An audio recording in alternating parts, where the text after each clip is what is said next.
Assalamu alaikum students, my name is Mohammad Zuhaib. I am your computer science teacher for grade 12. Today our topic of discussion is database objectives and database models. Students, जैसा कि हम लोगों ने last lecture में database की definition और database system and components को discuss किया था, आज हम डेटाबेस के ऑब्जेक्टिव्स एंड मॉडल्स को डिस्कस करेंगे कि डेटाबेस को यूज़ करने का मकसद क्या है और डेटाबेस को किन मॉडल्स के तहत हम इम्प्लीमेंट कर सकते हैं। तो सबसे पहले हम डेटाबेस के ऑब्जेक्टिव को डिस्कस करेंगे और ऑब्जेक्टिव्स के बाद हम डेटाबेस मॉडल्स को डिस्कस करेंगे। स्टूडेंट्स, जैसा कि आप जानते हैं कि लास्ट लेक्चर्स में हम लोगों ने ट्रेडिशनल फाइल सिस्टम को डिस्कस किया था और ट्रेडिशनल फाइल सिस्टम के कुछ डिसएडवांटेजेस को डिस्कस किया था। वो जो डिसएडवांटेजेस हैं उनको ओवरकम किया गया है डेटाबेस में, और बेसिकली वही डिसएडवांटेजेस को जब ओवरकम किया गया डेटाबेस में तो ये डेटाबेस के ऑब्जेक्टिव्स बन गए कि इन्हीं ऑब्जेक्टिव्स की वजह से डेटाबेस को ट्रेडिशनल फाइल सिस्टम की बजाय इस्तेमाल किया जाता है। स्टूडेंट्स, जैसा कि आप स्क्रीन पे देख सकते हैं, आपकी बुक में 3 ऑब्जेक्टिव्स बताए गए हैं डेटाबेस के, जिसमें फर्स्ट ऑब्जेक्टिव है data integration and second one is data integrity and the third objective is data independence. सबसे पहले हम डेटा इंटीग्रेशन को डिस्कस करेंगे और उसके बाद data integrity and data independence को पढ़ेंगे। स्टूडेंट्स, डेटा इंटीग्रेशन को पढ़ने से पहले इंटीग्रेशन का मतलब पता होना चाहिए। स्टूडेंट्स, इंटीग्रेशन का मतलब है मिलाना, इंटीग्रेट करना, इकट्ठा करना, और डेटा इंटीग्रेशन का मतलब है कि डिफरेंट फाइल्स में मौजूद डेटा को इंटीग्रेट करना यानी कि इकट्ठा करना और एक सिंगल फाइल पे ऑपरेट करना। जैसा कि आप स्क्रीन पे देख सकते हैं कि डेटा इंटीग्रेशन की डेफिनेशन में लिखा गया है कि information is coordinated from different files and operated on a single file. Student, ये जो इंफॉर्मेशन है इसको सेंट्रलाइज्ड किया जाता है।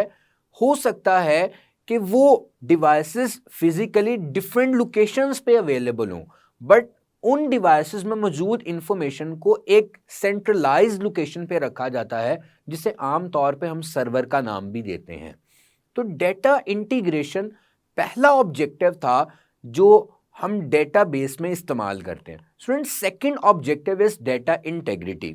इंटेग्रिटी का मतलब है डेटा की एक्यूरेसी और रिलायबिलिटी।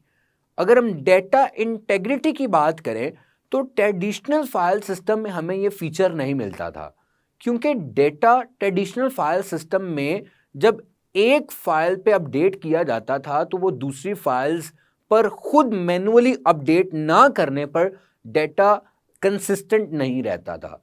जबकि डेटाबेस में एक ऑब्जेक्टिव ये है कि डेटा हमारा एक्यूरेट रहता है और डेटा रिलायबल रहता है। डेटा के एक्यूरेट और रिलायबल रहने की रीज़न क्या है कि जब भी डेटाबेस में डेटा डिफरेंट फाइल्स पे मौजूद होता है और उस डेटा में एक भी चेंज करने से डिफरेंट फाइल्स में मौजूद जो डेटा है उससे रिलेटेड वो ऑटोमेटिकली चेंज हो जाता है। हमें खुद से मैन्युअली उस डेटा को चेंज करने की ज़रूरत नहीं पड़ती, और ना ही ऐसा होता है कि अगर हम उस डेटा को अपडेट या चेंज करना भूल गए हैं तो डेटा हमारा इनकंसिस्टेंट हो जाए। स्टूडेंट्स, डेटा इंटेग्रिटी में हमें डेटा की एक्यूरेसी प्रोवाइड की जाती है, हमें डेटा की रिलायबिलिटी प्रोवाइड की जाती है, और यही वजह है डेटाबेस की एक ही कॉपी रखी जाती है ताकि डेटा ज़्यादा कंसिस्टेंट और एक्यूरेट रहे।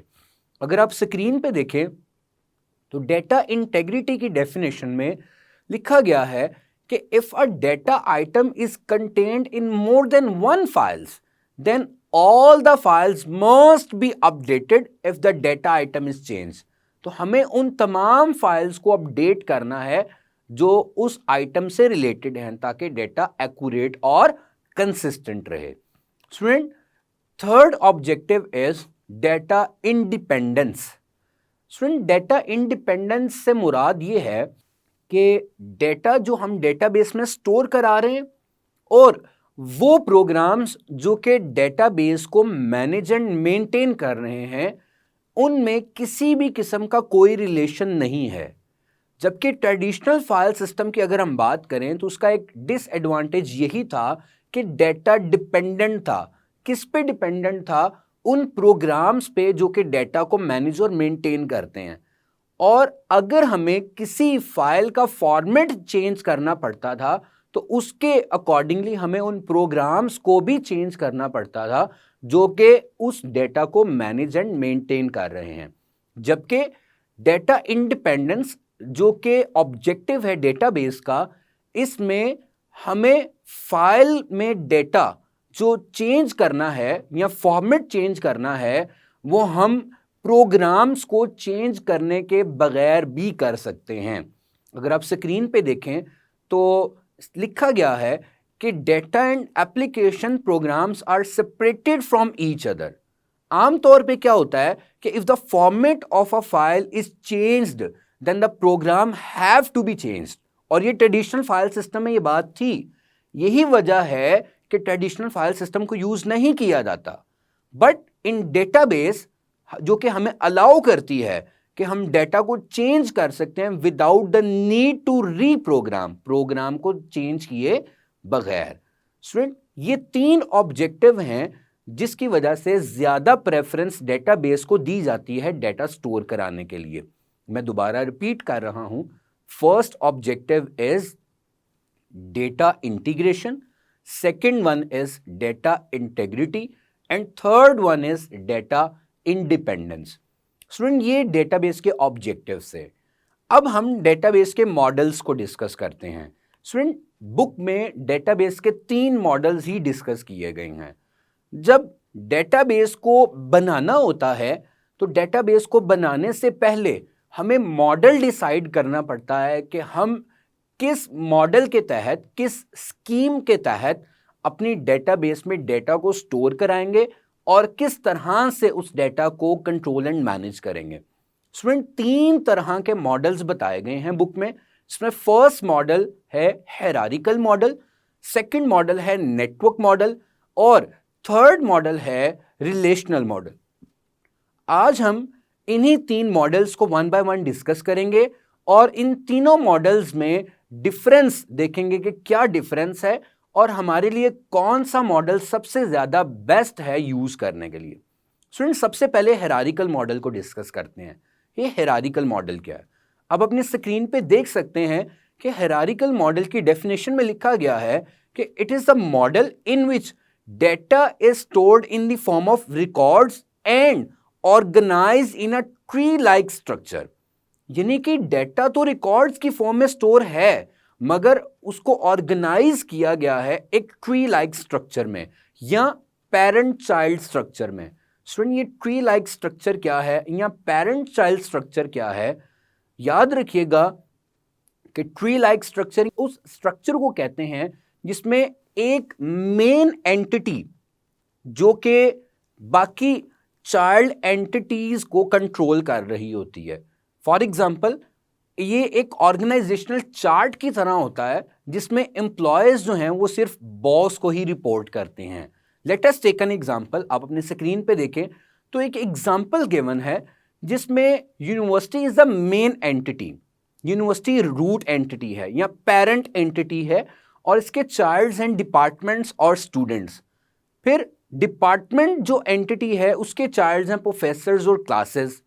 इसी तरह प्रोफेसर्स जो हैं इनकी सब एंटिटीज हैं फुल टाइम और एडजेसेंट।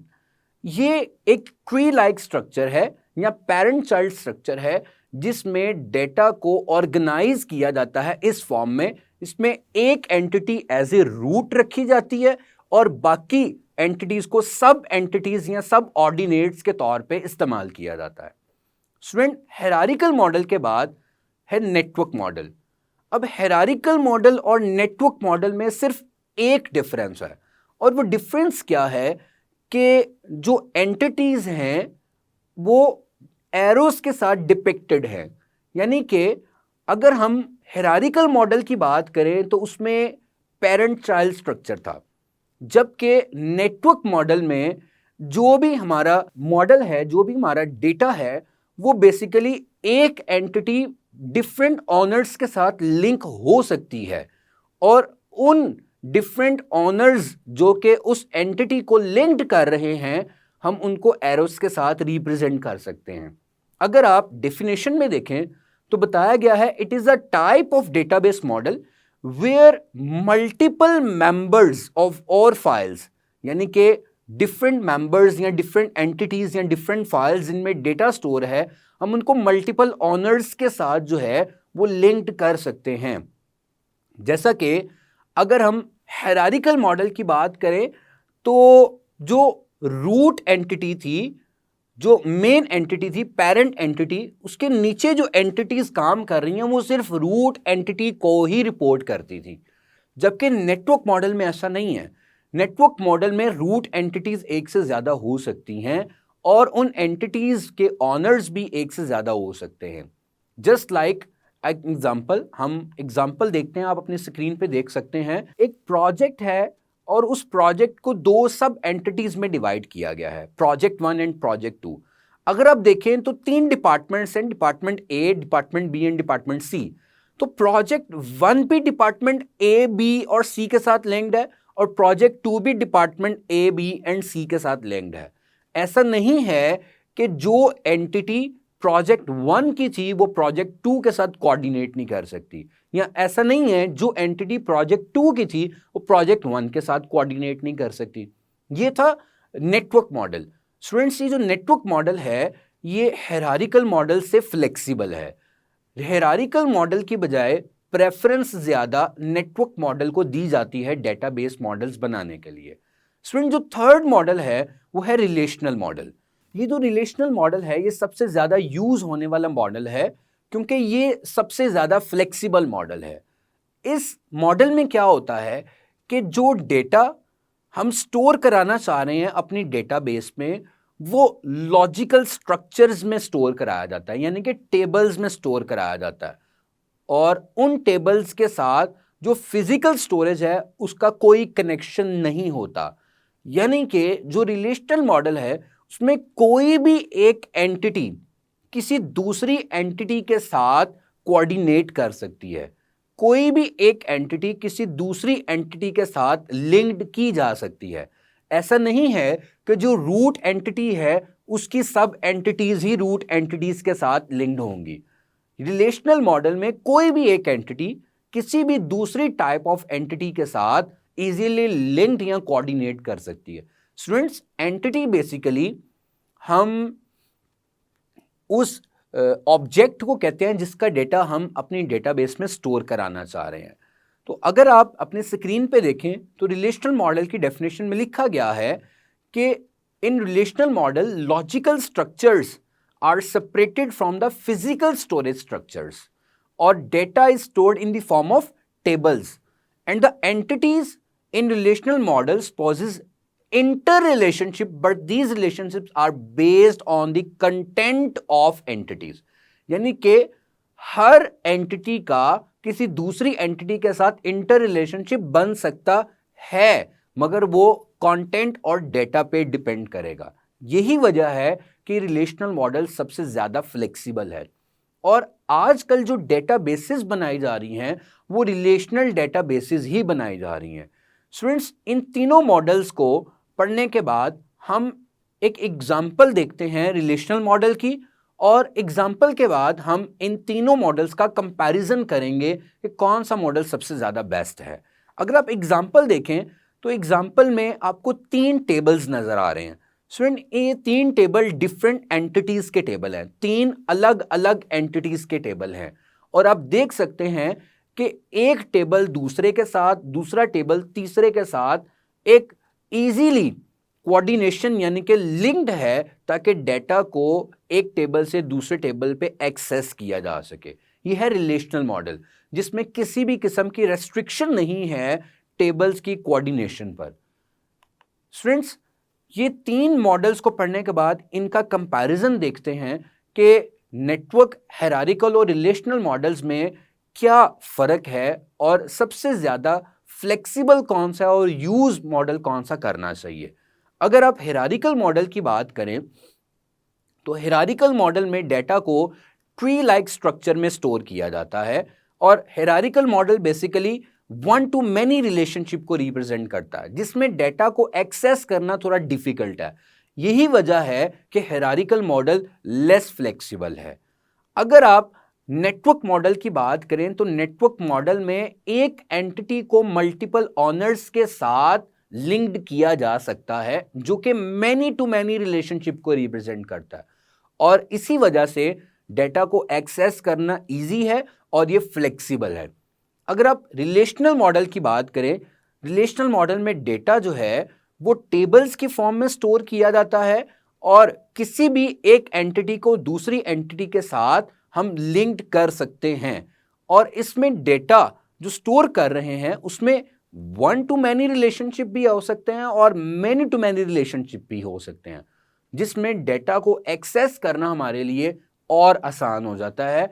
और जब डेटा इजीली एक्सेस कर सकते हैं तो ये मॉडल सबसे ज़्यादा फ्लेक्सिबल मॉडल कंसीडर किया जाता है।